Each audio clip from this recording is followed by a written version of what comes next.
More and more people are learning about UGC marketing and how impactful it can be for growth, whether you're a brand trying to grow your product or you're a creator trying to make some money. In this episode of How to Go Viral, we figured we'd do a refresher on how to set up your accounts on organic marketing channels for major success, whether you're a brand doing it for yourself for the first time or you're a creator working with brands and want to give them the best results possible. Let's get into it. So it's unintended, but we just realized you're wearing the same clothes as your last episode.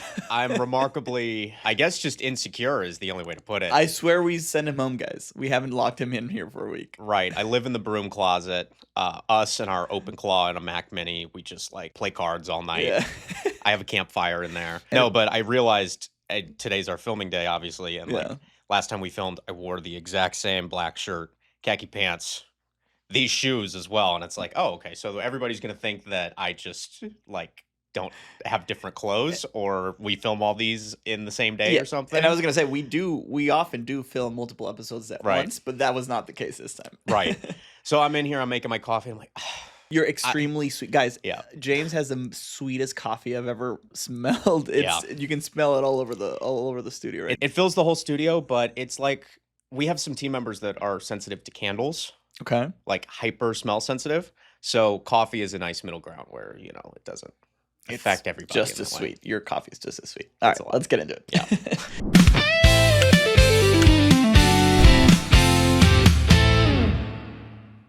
So today we're talking all about optimization. So as a creator trying to work with brands, or what we're seeing now is a lot of solo founders doing their own UGC and not even knowing where to start. Optimizing your UGC account from the moment you create the account and decide to start working with a brand to maximize your reach, make sure that you are hitting the right target audience, which in turn helps increase your views, because if you pass the test with your initial target audience, and we'll get into this more later, it will expand your reach, like TikTok, Instagram, YouTube, you name it. If you do really well with a small test audience, maybe the 300 to 400 view range, and they are watching and they're engaged, that's when they say, okay, this is the signal to push it out and make it go viral.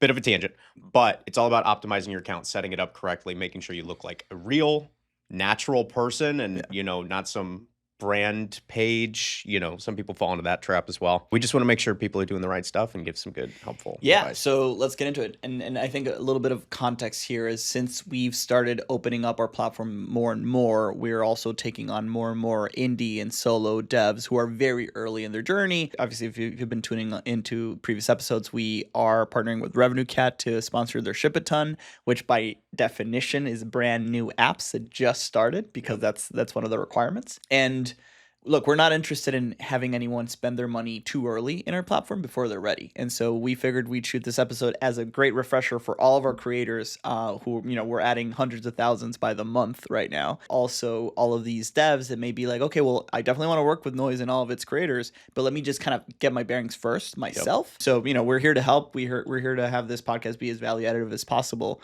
So I think it covers a lot of ground. Taking it all the way back, and I realize some creators listening to this will eye roll and be like, "Oh, that's obvious. That's like going back to first grade." The whole meta of a successful UGC campaign is that you go and you start a brand new account, whether you're going to be showing your face on it or not, whether it's, you know, they're going to see James' signature gray. Exactly. 400 posts and he changes his shirt 0 times. Yeah. Whether you're going to be seeing James or not know who is behind the account, you go start a brand new account, which the first thing to address there right off the bat is people find that counterintuitive, because they're like, well, what do you mean? I've got a TikTok account that I started in 2019. Why wouldn't I just do it there? And the reason why is because that account has been trained to your personal interests, of which you have many. And what you're going to want to do here is you want to start an account, whether it be on TikTok, on Instagram, on YouTube, on Snapchat, or now Facebook, which we just added last week, to target a specific niche. And I want to be very clear here. We advocate pretty strongly in most cases to our creators, what you're going to want to do is you create a niche-based account. So for example, James, let's say James was really into food, which I guess you are. Food motivated. Food motivated. Yes, food motivated. He would go create a brand new account in the food niche, right? Whether it uses his full name or not is his prerogative. It is not necessarily something that is tailored to a specific brand. You're definitely not using a profile picture of a brand or putting the brand on your username. It's just,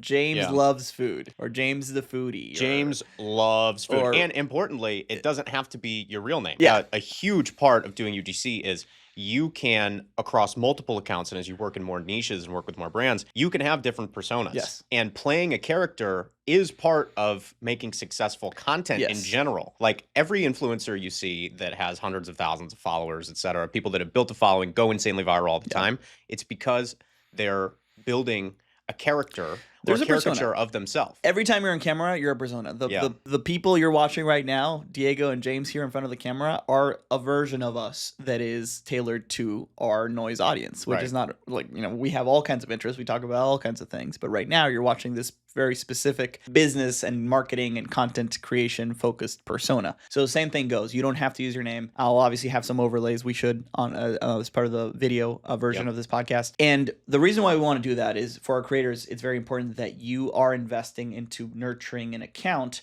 that then gives you all of this optionality to work with all of these brands, right? Again, if you're listening and you're a very early stage solo founder, you kind of do have the luxury of just starting your own account, or accounts, by the way, plural. There's no stopping you. Accounts are free. That can be tailored to work only with your brand. But it's important for everyone to know that we preach that pretty heavily, because I think that is how we protect our creators' time.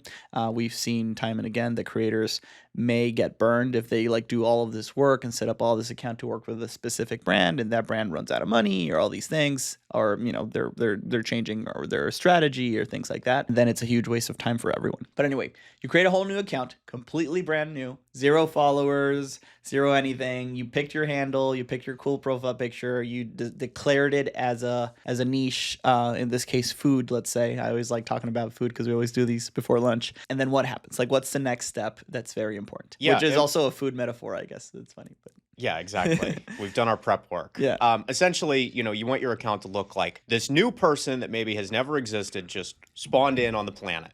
And their sole focus is to love whatever they're talking about on their content. Which hopefully and ideally you do, because that's how you get the best results, right? Makes it easier. If you're a big sports fan, go down the sports rabbit hole. If you're not a big sports fan, maybe don't do that one, because you're not going to really be passionate about it. People will tell. Yeah. Especially with sports. Sports is touchy. Yeah. But anyway, so, this new persona has arrived. A lot of people think the first step is, okay, I need to go and follow 100, let's say you're a food creator, 100 food accounts, baking accounts. Yeah.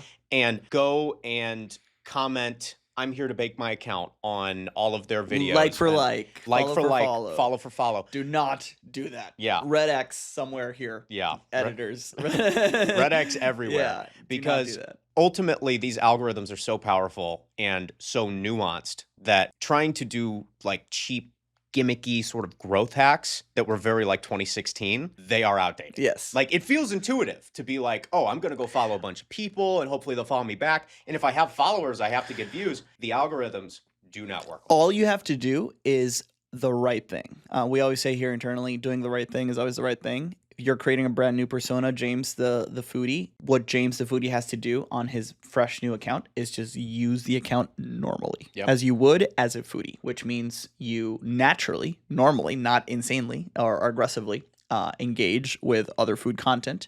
You you follow other food content accounts. You like their posts. You comment on their content, and they'll comment back, and you comment back again. Before you know it, your feed, because all these platforms, their main screen is a feed, right? And we should have an overlay on that one as well. If you're a foodie account, your whole feed should just be food. It should be recipes. It should be grocery shopping. It should be, tips and tricks to do the best pina colada. There's a nuance there. You want to get creative with your prompting. So if you're in a food niche account, you're not just going recipes when you're on the go. That's a great thing to search, but only searching recipes might not reach the full breadth of the audience that you're trying to reach. So maybe you search recipes for a family of 4. How to feed a family of 4 for under $10. Look at the trends, and as you're scrolling and analyzing your niche, look at, oh, this is kind of a different offbeat trend. What can I search specifically about this? And you want to give a very broad but still targeted interest in the topic that you're going to be posting about.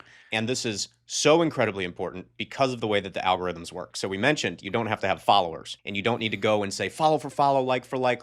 Those engagement gimmicks, they do not work. The only metric... In fact, they just to be clear, they hurt. Yes. Very important. The only metric that modern algorithms care about, only metric, is time spent engaging. And that does not mean comments, likes, shares. Those things can help, but nowhere near the amount that watch time does. So the amount of time that a viewer will spend with their eyeballs glued to your content is the single most important metric that any algorithm cares about. And the best way to capture that is to make sure that you are oriented to the correct niche. Because if you are... Let me backpedal a little bit. If you go and you bake your account, we call it account baking, very on par with account prepping, account baking, A lot of people call it warming up, all on par with the food metaphor here, of course. We like baking more. Yeah, we like baking. It's more friendly. But if you have your account warmed up in that way, TikTok says, oh, okay, this account is engaging with a bunch of people and accounts that talk about food. We're going to show them food content, but also any content they make is probably going to be about food. And we're going to show it to people like this person. Correct. It's a social network, and it uses that networking feature, I know, to actually show your content to the correct audience. So when you go and you make your first post and you have properly baked and prepped your account and there's no gimmicks and no like for like and follow for follow, if you can make good engaging food content, it'll be shown first to 200-300 people that enjoy food content. And if they can keep their eyeballs glued to your content, it'll be spread out everywhere. Okay, so a few things here. How do you get them to keep their eyes glued to your content? Well, thankfully, that's what our platform is for, right? The brands we work with and how we help them and how our tools help them make it so that the content that you will be given to post or instructed to post will be a really good shot on goal. Obviously, there's never any guarantee that you're going to knock it out of the park because you have to. It's kind of on you as well. And there's also just like luck of the draw and the natural lottery system that is modern social media algorithm. It'll be a good shot on goal. You're not left out to dry to kind of be like, hey, blank slate. You come up with a post from scratch. We never, ever want our creators to do that because the average creator would struggle with that, as any one of us would struggle with that at any moment. We don't want our creators to do that, but also any brand on Noise does not want that either. There is, a process on the brand side with guiding the narrative. Correct. Guiding the narrative specifically to get conversions, to produce sales, to promote the product or service that the brand is trying to promote. But also, they have a very specific content vision. And the goal of UGC in a campaign like this at scale is, yes, to get a ton of different faces and a ton of different personalities talking about that subject. But it has to fall in line with the actual incentive of the brand and the goal of the brand. So the incentives have to be aligned. Yeah. And so to recap there, because, obviously we also want this to be like a things not to do episode. Oftentimes people have done this work, right? And they've created their foodie account, but they're like, oh man, but that brand in finance is pretty cool. I want to work with them too. And the natural instinct may be, well, I already have my account. I'm getting views on this other thing. I'm making money on Noise every day. I'm just going to start making content for this finance app on James the Foodie account. And that is also red X everywhere. That is also not great. We build a lot of plumbing in our platform to kind of like prevent you from doing that. But obviously people still try. And then they're like, wait, why isn't it tracking? Why am I not getting paid for that one? And things like that. You don't want to do that for multiple reasons. One, it's not going to work. I realize it's easier, but it's not going to work. You're not going to get the views because all of a sudden the algorithm of that account will be showing your finance focused post to a bunch of foodies, and they're going to be like, what the hell is a 401k? Instant scroll. And they're going to move on for the next one, and then that hurts all of your account, and then it hurts all of the subsequent views of future food posts that you would make. Because now the algorithm's getting confused, like, okay, well, maybe it's not about food. Maybe it's about something else, right? And so this person is going through a dramatic life change. You do not want to make streams. You basically want, I wish I had props now, but like you've seen in movies where it's like people in cartoons where they're like, someone pretends to be someone else and all they do is like they put a mustache on and a hat or something. It's like that. Okay, you want to work in finance? Great. Guess what? Accounts are completely free. You go and you start the whole process again. James, the finance guru, James, the finance guy. And that's where you work with finance. You have a separation by niche so that you're not crossing streams. So you keep your algorithms pure, let's say, and focused, hyper focused. Yes. Which is how you get the best results. 100%. Final thing to know on all this for both our creators and our brands is that there is so much investment that is going to go into the platform to help everyone just really nail this, right? So much of this right now is tribal knowledge. It's kind of there in the app as you're getting onboarded as a creator, and we kind of like hope that you get it right. We believe that the ultimate results will come from us like really, really, really digging deep into our onboarding and training experience. And we've got a lot of plans for it. And I think when it's all said and done, it'll be like, oh yeah, we didn't even need to shoot this episode because it's like you can't go wrong. You can't like veer off course kind of thing. Yep. And so I'm very excited about that. But obviously in the meantime, it's important for us to have these refresher episodes every now and then as we have so many new people coming every month because they've never heard it before, right? So, all right, so your account's set up. You didn't fall into any of the pitfalls. You're ready to go. It's time to make your first post. What do you do? Well, if I was just a creator out in the wild, I would be thinking, what kind of food content do I want to talk about today? And you start with, I'm going to make a hook. I'm going to try and do this call to action. Maybe I'm doing a recipe. I download CapCut. I'm thinking all these different things I have to do, crazy editing, you name it. But what's cool about what we built in the Noise app is brands provide the content for you. You don't need to do the thinking. You Correct. need to do the execution, but not the coming up with the content. And I wouldn't say you don't need to do the thinking. You don't need to do the planning. Yeah, because fair there enough. is an element to the execution where you can follow the instructions word for word and put out something that's in a dimly lit room. You're mumbling, can't understand a word you're saying. The text is all kinds of wacky fonts and colors. Don't do wacky fonts and colors, everyone. Yeah, that's also where Red going. X, just do the standard, super legible We'll fonts. show an example. Yeah. And we're actually going to get into some content review here later in the episode. So all of that to say, like, there is an element of, I checked all the boxes and I posted, but there is a quality element to where if you take the fundamentals, basically the creator brief that exists in the playbook, and you apply your personality, you apply your own voice.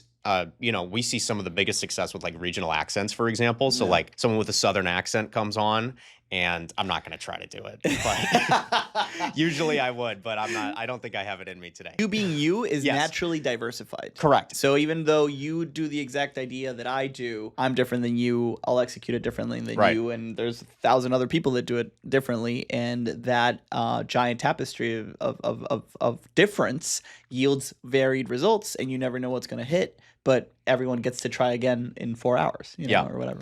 Not to say go and try to do a fake Southern accent on your content. What we've also seen not is, to say to wear a fake mustache either, but exactly, like a weird bowler hat or something. But try it. Maybe a good word. All of that to say, everybody's own personal touch is how we iterate and we find success. So as you take that creator brief and you run with it, and as long as you do follow the instructions, but make a good, honest attempt, not just to check the boxes, but to truly make excellent content. That is where the beauty of like our platform and our model with brands and creators works, is because it's all performance based. No creator, I think all creators would agree that you would rather post one post that gets 5,000 views than have to take the time and post 10 posts that gets 500 views. All right, so at Noise currently, there's 3 different kinds of things you can post for. Number 1 is slideshows, which are inherently faceless. You don't need to show or shoot anything. It's all being given to you. Second is clips, which is the same thing, often used by entertainment brands, or we have a campaign to clip this podcast. And then UGC, which stands for user-generated content, where it means little James is going to get in front of the camera and talk or act or put some text in front of his face. So what are the differences and how do we best execute each one of them, starting with the 2 faceless ones? Yeah, so faceless is very copy-paste on our platform. We will provide you the exact images and the text that you need to put on the screen, and it could be a slideshow or it could be a video for clipping. Yeah. So for slideshow, it's like, all right, slide 1, you get this image, copy it, download it, put that as your first slide, add the text. Very simple. It's very cut and dry. And for the brands, this gives them maximum control over the content, which is incredibly valuable, especially they to control the smaller narrative brands. and the imagery. Correct. Yeah. Clipping is pretty much video based. And for slideshows, I should say, go down the line, slide 1, 2, 3, 4, 5, whatever it ends up being. You post that. We'll put some examples up. Copy the exact caption, and it goes up. Those tend to have a lower ceiling compared to the other 2 options, but they are consistent and they are much easier to replicate and produce at scale. By inherent nature of them, A, not being a native video format because they're pictures. 2, being posted more by more people because they're so easy to do, and thus most people gravitate towards them quite a bit. And 3, not having a real human. Real humans are the most engaging thing a human can engage with. If you think about what your consumption, like no one watches a Netflix show to see a bunch of objects, right? Or scenery. They watch humans or animated humanoid characters. Right. And so all of these things mean that the non-UGC content, slideshows and clips, may not have the highest ceiling, but are very consistent, as you said, usually very cost effective for the brand. And so they just are a huge winner at scale. So everyone can make a lot of money just by that. And then obviously if you want to go shoot for the really, really big home runs, we then go into UGC. So walk us through that. So UGC is going to be creators actually showing their real face, in a lot of cases speaking or filming some form of what we call B-roll text, which is just like you completing some type of activity. A lot of the time it's just a mundane activity like washing the dishes, mowing your lawn. Walking outside. Exactly. Walking around. And then putting text over the top. That's what we call text over B-roll. Skits, acting, simple stuff like that as well. Yeah. So all of that to say, it's creators showing their face and putting their own personal brand, their own personal persona into the light of the brand brief, the creator brief that lives in the playbook. So it has a huge, insanely high viral potential compared to slideshows, just for the exact reasons you were describing. It's a real person. It feels real. Which is real. Unique. You are one of one. Yes. And so you're different than everyone else in the world. What's important about UGC is that it is you being you and talking about a brand, talking about a niche, talking about a category that then leads to conversions for the brand. So it has an insanely high viral potential. It has an insanely high conversion potential, especially if commenting is done the correct way. Mm-hmm. And there is almost no limit on the potential reach for UGC. It is also the most difficult to pull off. But importantly, one thing that will shoot you in the foot on it is if you baked your account wrong. Going back to our previous segment. So that's why it's important. Because then you're like, oh, I'm really good at executing the content. I know how to record myself. I know how to do this playbook perfectly. But you're posting it on your account where you've kind of turned it into a Frankenstein, which A, I don't think our platform even lets you do that anymore. So you're not even going to get paid for it. But B, the algorithm doesn't know who you're trying to reach, right? But if you've start an account and keep it pure, and then you make good content on that pure algorithm, you're just riding the wave like a breeze. But if not, you're just hoping that 7 different stars aligned and it's just a bad outcome. So again, heed our warnings and follow our instructions. Again, the app will get so much better at making sure you can't even veer off course, but it is always worth having a reminder every month and a half or so on this kind of stuff. And very importantly, we've talked a lot about setting your account up for success, doing the right things, going the extra mile and trying to put forth the best quality you possibly can. It almost makes it sound like I'm going to go and make my first post and I'm going to go viral immediately. Yeah. But that is the other side of the coin. UGC and content in general, ask anybody who's been making content for some time. It is a volume game and is about shots on goal. And that is our philosophy, not only with creators, but with brands. That's why we've structured the platform in the way that we have. And it is about showing up every single day, trying new things, learning from your mistakes, looking once you have 20 or 30 posts saying, these 3 did really well. What did I do differently? When did I post them? Taking a good step back, and our Noise Creator app now gives you some really good insights into that kind of information, but making good educated decisions. No one really goes viral overnight. Nobody's going to put their first post up on a perfectly baked account that looks great. James loves food and he loves it so much he got 1 million views right away. It just doesn't really happen that way. You can start, you can get a steady hum, but taking the time to be consistent, to iterate on your content, to make sure that it's focused on the brand, rebaking your account. These are all things that you just have to do day in and day out. And eventually the fruits of your work will manifest themselves. Final thing here is if you want to succeed in the food niche, you have to be a food creator every day, right? You just have to and show up every day, engage with the account every day, make good content every day, keep it pure, keep it focused, on and on and on. I always tell people, it's kind of wild to say this, but it is true.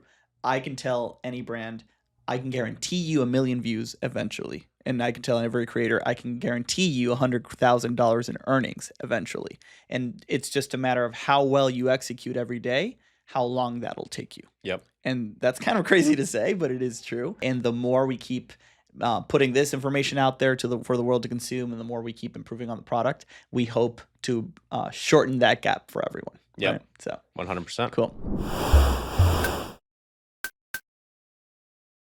All right, content review. Yes. So I've started shooting with a laptop on my lap now, which is very helpful because I can actually see fully what we're talking about. So I'll run point here. I know you selected these. So the first one we're looking at is a post on Facebook, which is really cool because, again, if you're a creator listening to this, we've enabled Facebook. Many of our brands have taken us up on it. It works really well. I know you might be thinking that Facebook isn't what you use anymore, and so you should do it. Facebook is a huge boon for views, so go check it out if you haven't already. Very importantly, you can post to Instagram like you would for any other page, or any other post, and you just click a quick toggle, and now it's posting to Facebook as well. So if you already have your niche account on Instagram for a certain niche, go create its brother or sister account on Facebook, connect them, and then for the same amount of time and work, you can post on both. Yep. Hopefully double the earnings. 100%. So first one here is actually a post about us. As everyone knows, we are one of our biggest customers. It's a little meta, but I think you get it. And this is Katie, who's been crushing it for quite a while now.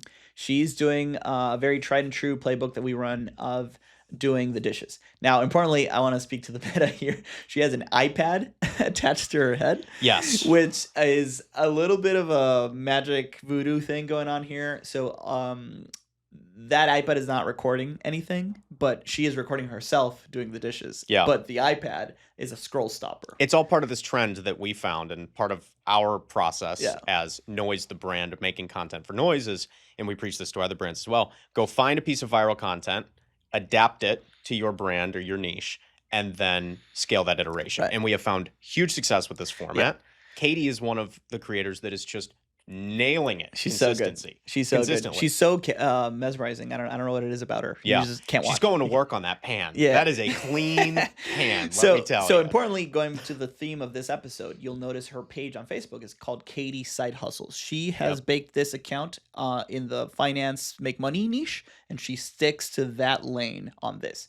I don't know if she works with other niches, but she can. But this is very focused. And so when she makes good content, you can see it's very well executed. The text is very legible.